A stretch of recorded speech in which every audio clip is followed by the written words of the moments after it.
नमस्कार, the people voice में आपका स्वागत है। अभी हम पटना जिले के कुम्हार विधानसभा में हम लोग बैठे हैं और यहाँ हमारे साथ सुप्रसिद्ध डॉक्टर सुनील कुमार हैं। आइए हम इनसे चर्चा करते हैं कि कोरोना बीमारी की शुरुआत हुई चाइना से और उससे निकलकर आज ये पूरी दुनिया में महामारी का रूप धारण कर चुका है। WHO ने इसे पेंडेमिक बीमारी घोषित किया है और इसको लेकर अलग अलग सरकारें अलग अलग तरीके से प्रयास कर रही है। बिहार में जो अभी कमोबेश स्थिति है उसमें क्या क्या मेजर स्टेप्स लिए जाने चाहिए, इसको कंट्रोल करने के लिए क्या क्या लिया जाना है, इन सब विषयों पर हम चर्चा करेंगे। सर, अभी बिहार में या कहें पूरे देश में लॉकडाउन है और लॉकडाउन बताया जा रहा है कि इसका सबसे सशक्त हथियार है कोरोना को कंट्रोल करने का। तो जहां तक हम लोगों का मानना है, बाकी विशेषज्ञ कहते हैं कि लॉकडाउन जो है सो वो इसके संक्रमण के फैलने से रोकने का एक माध्यम हो सकता है, इसको कंट्रोल करने का माध्यम कभी भी नहीं हो सकता है। तो कैसे इसको कंट्रोल किया जा सकता है, क्या क्या मेजर स्टेप्स लिए जाने चाहिए गवर्नमेंट के द्वारा और क्या हो रहा है इसके बारे में थोड़ा सा देखा जाए। ये संक्रमण पूरे विश्व में फैल चुका। कोरोना अब आपके शहर में है, आपके बिहार में है। ये ऐसी बीमारी है कि एक जगह एक आदमी को अगर हुआ तो उसको वहां पर जितने लोग हैं लगभग संक्रमित होंगे। गवर्नमेंट ने जो स्टेप लिया है वह स्टेप काफी लेट लिया है। मार्च के शुरू तक आपके प्रधानमंत्री बोलते रहे कि यहाँ भारतवर्ष को डरने की कोई जरूरत नहीं है कोरोना से। और जब देश में आया कोरोना, बल्कि मेरे हिसाब से जब देश में लाया गया कोरोना, उस समय भारतवर्ष से बाहर जितने भी लोग थे सारे लोगों को प्लेन के माध्यम से यहाँ लाया गया। जबकि इस बीमारी को रोकने का मुख्य जो तरीका है कि जो जहां है उनको वहां पर रख दीजिए।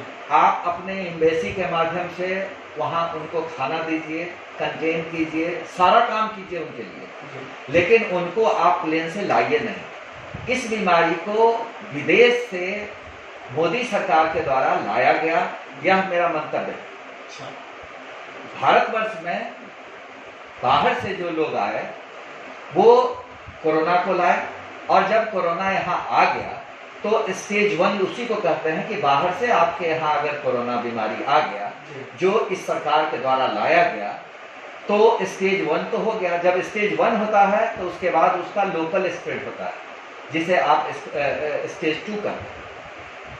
अगर किसी के घर में कोई आया और वह अगर पॉजिटिव था, अमेरिका से आया, इंग्लैंड से आया, स्पेन से आया, सऊदी अरेबिया से आया, कहाँ से नहीं आया, आखिर कौन से लोग थे, किसने मंतव्य दिया कि सारे पूरे विश्व से आप इंडियन को यहाँ ले आइए, इसकी क्या जरूरत थी। इसलिए फेलियर का फर्स्ट स्टेप वह था। जब यह लगा कि हमसे भूल हो गई, हमसे गलती हो गई, अब हमारे देश में यह संक्रमण फैल गया, तब जाकर इन्होंने जो सिर्फ एक उपाय था लॉकडाउन का, इन्होंने लॉकडाउन किया। और लॉकडाउन में सरकार को बहुत काम नहीं करना है, सब जनता को घर में रहना है, चाहे वह खाना उसको मिले चाहे नहीं मिले, तो इस तरह से रहना है। आप सिर्फ एक रूल के हिसाब से आप लगा दिए कि भाई इसमें आप घर से बाहर नहीं निकल सकते हैं, अगर निकलिएगा तो आपको जेल दिया जाएगा।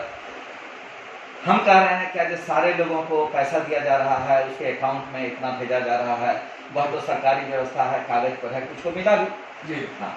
लेकिन भूल वहां हुई, चूक वहां हुई जो आपने कैरी अपने देश में विदेशों से किया, खामियाजा इन लोगों को देशवासियों को और खामियाजा देशवासियों को भुगतना पड़ रहा है। अब रही बात, जब आपने लॉकडाउन किया तो शुरू में आपने 21 दिन का किया, फिर बाद में आप 18 दिन 19 दिन का कर रहे हैं।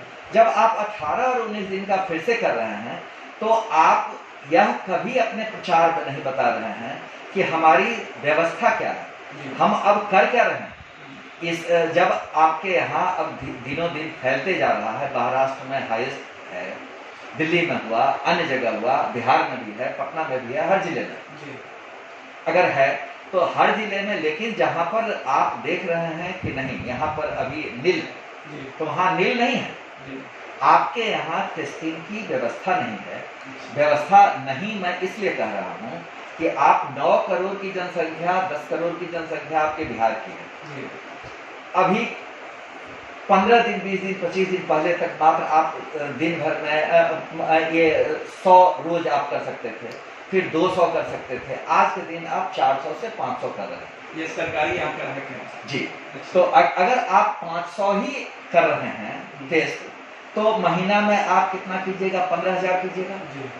तो अगर 15,000 को आप स्क्रीन कर रहे हैं, शेष व्यक्ति को आप स्क्रीन कर नहीं पा रहे हैं इसलिए कि आपके पास वैसी व्यवस्था नहीं। अगर वैसी व्यवस्था नहीं है तो आप इसको बढ़ाइए। आप आज बढ़ा भी नहीं रहे हैं। किसी भी आपका जो हेल्थ का इंफ्रास्ट्रक्चर है, 15% तो सरकारी संस्थान काम करता है और 85% प्राइवेट संस्थान काम करता है हेल्थ के मामले में। 15% ही सरकार पर निर्भर है यहाँ की जनता। लेकिन प्राइवेट सेक्टर का कोई यूज आज तक या बिहार गवर्नमेंट जो है नहीं की, देश की सरकार नहीं कर रही है। कह रही है कि हम प्राइवेट संस्था को भी इसमें इनकॉर्पोरेट कर रहे हैं। प्राइवेट संस्था का आप जगह ले रहे हैं, क्वारंटीन कर दे रहे हैं उस जगह पर, लेकिन इतने अच्छे अच्छे लैब पूरे देश में अगर हैं, आप बिहार में अगर मान लिया जाए कि NABL लैब है, 10-15 लैब है, यहाँ अच्छा लैब है, आपने आज तक किसी लैब को क्यों नहीं तैयार किया कोरोना के जांच के लिए? अगर आप वहाँ जांच की तैयारी करते। बिहार में सर बताएंगे कि कितने लैब है कोरोना के जांच के लिए, इसके बारे में, और क्या वहाँ उस तरह की फैसिलिटीज है जो उसके लिए सुरक्षा के मानक होने चाहिए और वहाँ पर टेस्ट होने चाहिए, उस तरह की व्यवस्था है? अगर नहीं है तो उसके क्या खतरे हैं, उसके बारे में देखा। सब चीज में WHO का अपना मानक है। WHO का कहना है कि जहां भी वायरस का टेस्ट हो और अगर यहाँ दूसरे जगह फैलने की अगर परेशानी आपको है उस वायरस से, तो आपको सेफ्टी लेवल 3 उसको कहा जाता है। सेफ्टी लेवल 3 आपके माइक्रोबायोलॉजी लैब का स्टैंडर्ड होना चाहिए। सेफ्टी लेवल 3 क्या है कि एक बायो सेफ्टी कैबिनेट होता है, वो लेवल 1 का होता है, लेवल 2 का होता है, लेवल 3 का होता है, लेवल 3 का होना चाहिए। आपके बिहार में लेवल 2 QA का है, लेवल 3 का नहीं।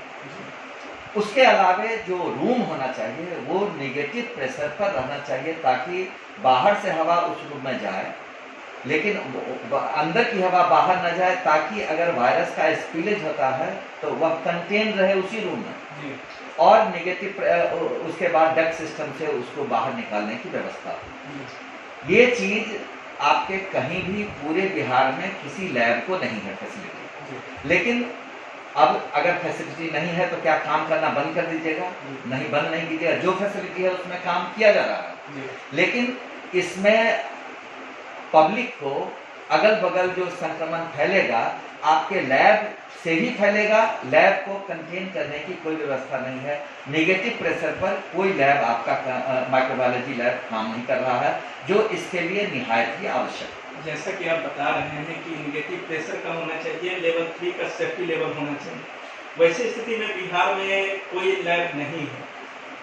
प्राइवेट हॉस्पिटल में कोई कोरोना का संक्रमित मरीज मिलता है तो आप उसको सील कर देते हैं। तो क्या लैब में अगर ये वायरस फैलता है, क्योंकि उस लेवल का उसका सुरक्षा मानक नहीं है जो WHO का गाइडलाइन है, तो फैलता है तो वहाँ के लोगों को भी संक्रमण होगा इससे, इस वायरस से, और वहाँ के लोगों को होगा, वहाँ से जब हवा के माध्यम से निकल के वायरस जाएगा तो आसपास के लोगों को भी संक्रमित करेगा। तो फिर वैसे लैब को भी सील करना मजबूरी होगी सरकार की।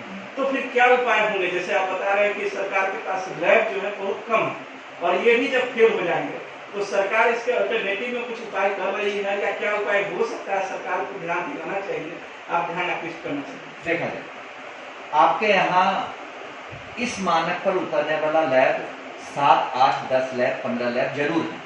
हर शहर में 2-3 लैब को, इस लैब को बनाने में भी मात्र 5 से 7 दिन लगते हैं, और उसमें संसाधन भी मात्र 7 से 10 लाख रुपए लगते हैं।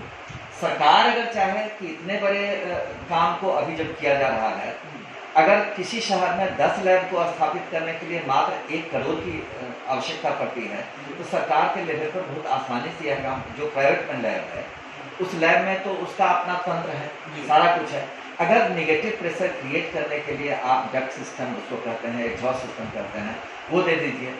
बायोसेफ्टी जो कैबिनेट होता है लेवल 3 का, वो मात्र 4.5 लाख 5 लाख रुपए में आता है, आप उसको प्रोवाइड करवा दीजिए। आप उससे प्राइवेट आदमी से ले भी सकते हैं, लैब से पैसा ले भी सकते हैं, कर दीजिए। तो बहुत इत्मीनान से, बहुत आसानी से हर डिस्ट्रिक्ट हेडक्वार्टर में इसको शुरू किया जा सकता है, लेकिन सरकार को इच्छा शक्ति होनी चाहिए।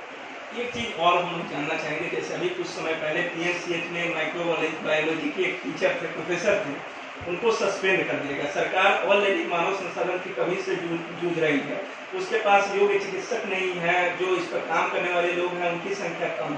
वैसे में जब लोग सस्पेंड हो जा रहे हैं या कोई लापरवाही बरत रहा है, तो जो जगह खाली होता है या अन्य लोगों की जरूरत है, तो सरकार को क्या करना चाहिए या फिर वो कैसे उसको मेंटेन करे, इसके बारे में कुछ बताना चाहेंगे? सरकार के पास सक्षम व्यक्ति हैं जी। जैसे आपको पोस्ट ग्रेजुएट से करके निकलने वाला माइक्रोबायोलॉजी का जो पीजी स्टूडेंट है, जहाँ जहाँ आपको आरएमओ अभी हुए हैं जो कि मेडिकल कॉलेज में करके और कहीं बाहर गए हैं, उसकी सूची हेल्थ डिपार्टमेंट पर पर्सनल आपको भरे पड़े हैं पूरे बिहार में। नर्सिंग स्टाफ बहुत अच्छी है जिसको कि 3 दिन के अंदर आप ट्रेनिंग देके उस काम को करा सकते हैं। इंफ्रास्ट्रक्चर को आप बहुत आसानी से तैयार कर सकते हैं, लेकिन हमने सुना कि पटना मेडिकल कॉलेज से एक सुखिंदर जी थे, उनको यहाँ से सस्पेंड किया गया, लेकिन हमने यह नहीं सुना कि उनके जगह पर 4 आदमी को ले आया गया। अगर आपके पास एक तो संसाधन की कमी है, ह्यूमन रिसोर्स कम है, आपका एक आदमी अगर नहीं किया पनिशमेंट के रूप में आप उसको सस्पेंड कर दिए, लेकिन उसका अल्टरनेटिव कोई अरेंजमेंट किया, वह तो पेपर में आना चाहिए कि जनता को ये निराश नहीं होना चाहिए। एक आदमी जो नहीं कर रहे थे काम, उनको हमने हटाया है तत्काल, लेकिन उसके जगह पर 5 आदमी की हमने अल्टरनेटिव व्यवस्था की। तो कहीं हमने तो नहीं देखा कि अल्टरनेटिव व्यवस्था क्या है, जबकि आपके पास जब सक्षम व्यक्ति है तो आप अल्टरनेटिव व्यवस्था कीजिए, लेकिन वो तो नहीं हो। इसलिए देखिए अनिल जी, इसका एक बात उपाय, आप ज्यादा से ज्यादा व्यक्ति को जहां जहां शंका है कोरोना के केस पाए गए हैं, ज्यादा से ज्यादा व्यक्ति को आप चाहे उसमें सिम्टम हो ना हो, 50% से ज्यादा लोग सिम्टमलेस रहते हैं जिनको कोरोना पॉजिटिव हैं, लेकिन आपको उनको बुखार नहीं रहेगा, उनको खांसी नहीं रहेगी, उनका दम नहीं खुलेगा, वो कोरोना कैरियर का काम, हाँ कैरियर का काम करते हैं। तो वैसी परिस्थिति में आप ज़्यादा से ज़्यादा टेस्टिंग कीजिए, पॉजिटिव केसेज को आप अलग क्वारंटीन पर रखिए, यह उपाय है। मुझे नहीं लगता है कि सरकार इसके लिए चिंतित है कि हम कोरोना टेस्टिंग की संख्या को बढ़ाएं। आज तक 500 जो हो रहा है पर डे, तो 500 के जगह पर कम से कम तो यह 15,000, 20,000, 30,000 की संख्या में आज के दिन में टेस्ट होना चाहिए था, डेली टेस्टिंग होनी चाहिए थी। जो अगर आप 500 पर डे करते हैं यानी पूरे महीने में 15,000 करते हैं, तो ये 10 करोड़ की जनसंख्या की आबादी को आप कब तक कीजिएगा? आपका तो बहुत सारा एरिया छूट जाएगा, तो आप इसको कंटेन नहीं कर सकते। तो अंत में तो आप तो ऊपर वाले के भरोसे आप छोड़ दीजिएगा। एक चीज आपने बताया कि सरकार के पास संसाधनों की कमी है, 15% लोग ही सरकारी संस्थानों पर है, 85% प्राइवेट हॉस्पिटल। अभी एक चीज हम लोगों को देखने को मिल रहा है कि जिस प्राइवेट हॉस्पिटल में कोरोना का मरीज संक्रमित पाया गया उसको है सो सील कर दिया, तो फिर वहाँ का जो मरीज है जिसका इलाज वहाँ पर होता था, वे मरीज कहाँ जाएंगे? ऐसा अगर चलता रहा तो अगले 1 महीने में लगभग लगता है कि 60% हॉस्पिटल सील हो जाएंगे। तो वैसे में डॉक्टर कैसे इलाज करेंगे? उस हॉस्पिटल के जो मरीज होंगे वे कहाँ जाएंगे? इसका अल्टरनेटिव क्या हो सकता है? दूसरी चीज जो आपने लैब के बारे में कहा कि लैब सरकार के पास उतना सक्षम नहीं है, उस तरह के इक्विपमेंट नहीं, तो क्या प्राइवेट लैब का भी सहायता लिया जा सकता है? उस तरह के मानक के लैब यहाँ बिहार में मौजूद है कि नहीं है? सरकार को इस पर क्या करना चाहिए? उन लोगों से कांटेक्ट किया है कि नहीं किया? मैंने सुना है कि आपका भी लैब जो इंदिरा डायग्नोस्टिक है वो NABL से मान्यता प्राप्त लैब है, तो ये बिहार का संभवतः दूसरा लैब है। तो इस तरह के लैब को क्या सरकार अप्रोच कर रही है आप लोगों से कि आप भी कोरोना का टेस्ट कीजिए, लोगों को है सो जान बचाने में हमारी सहायता कीजिए? क्या सरकार इस तरह के प्राइवेट संस्थानों से मदद की अपील कर रही है? देखिए, जो इंफ्रास्ट्रक्चर है हेल्थ का, उसमें 15% केसेज को टोटल जो भी बीमारी हर क्षेत्र का 15% सरकारी अस्पताल पर निर्भर करता है, 85% प्राइवेट निर्भर करता है। अब आज के दिन यह कहना सही है कि आउटडोर केसेज को अभी आप बंद कीजिए। जिसको दर्द है, बुखार है या छोटा चीज सब है, वो आउटडोर में नहीं जाए। बुखार गलत बोल रहे हैं, बुखार तो अभी अगर होगा तो उसको टेस्ट कराना, लेकिन अगर दर्द है या अन्य चीज है तो नहीं जाए। लेकिन इमरजेंसी सेवा तो बहाल आपको करनी ही पड़ेगी। अगर कार्डियोलॉजी का केस है या न्यूरोलॉजी का कोई ऐसा केस है जो इमरजेंसी है, तो उसकी व्यवस्था करनी चाहिए। एक्सीडेंट हुआ, हार्ट अटैक हुआ, बहुत सारी चीजें, तो इमरजेंसी सेवा बहाल होनी चाहिए। आउटडोर केसेज जहां भी चलते थे उस जगह का लाभ आप कोरोना के रूप में लीजिए, उसको आप वार्ड बनाइए, जो कीजिए यह कीजिए। लेकिन आप इस तरह से आप कर सकते हैं जो कि अभी आप पूर्ण रूप से कर नहीं रहे हैं इसकी व्यवस्था। कोरोना पर अगर स्ट्रेस है तो बाकी चीज छूटा हुआ, बाकी चीज को आप नहीं कर पा रहे हैं। दूसरी बात कि लैब का, तो लैब आपका जितना भी NABL लैब है पटना में, अगर 4 लैब हैं जिसमें केंद्र डायग्नोस्टिक्स भी एक NABL लैब है।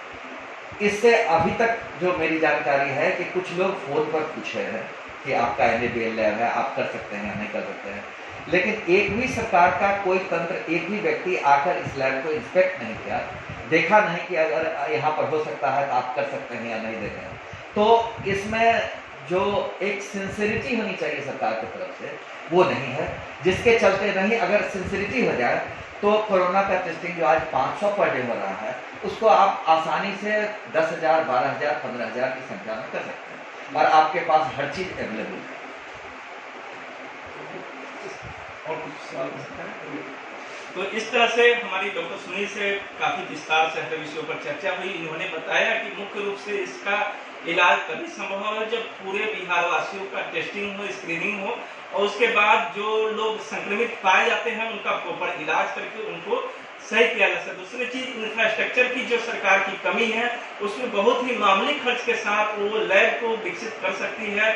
उसके बाद जो डॉक्टर या मैन पावर की कमी है उसके लिए सरकार के पास डाटा है, जो कौन से माइक्रोबायोलॉजी से या इन सब सेक्टर से PG किए हैं वैसे लोगों को है सो मैन पावर के रूप में है सो सरकार बहाल करे, कॉन्ट्रैक्ट पर ही, एडहॉक बेसिस पर ही। तीसरी चीज इन्होंने जो महत्वपूर्ण बात बताई कि जो भी प्राइवेट हॉस्पिटल है, प्राइवेट टेस्टिंग सेंटर है, लैब है, उनसे भी सरकार को सहयोग लेना चाहिए ताकि जो आंकड़े हैं स्क्रीनिंग के या इलाज के उसको ये बढ़ा सके, अपने संसाधनों को बढ़ा सके और इस तरीके से इस कोरोना जैसी बीमारी को कंट्रोल किया जा सके। लेकिन इनका जो अभी तक का अनुभव रहा है उसमें सरकार की जो गतिविधि है वो कोरोना के ऊपर कंट्रोल करने के प्रति उदासीन प्रतीत होती है। ऐसा इनसे बातचीत में हम लोगों को जो बातें सामने है यही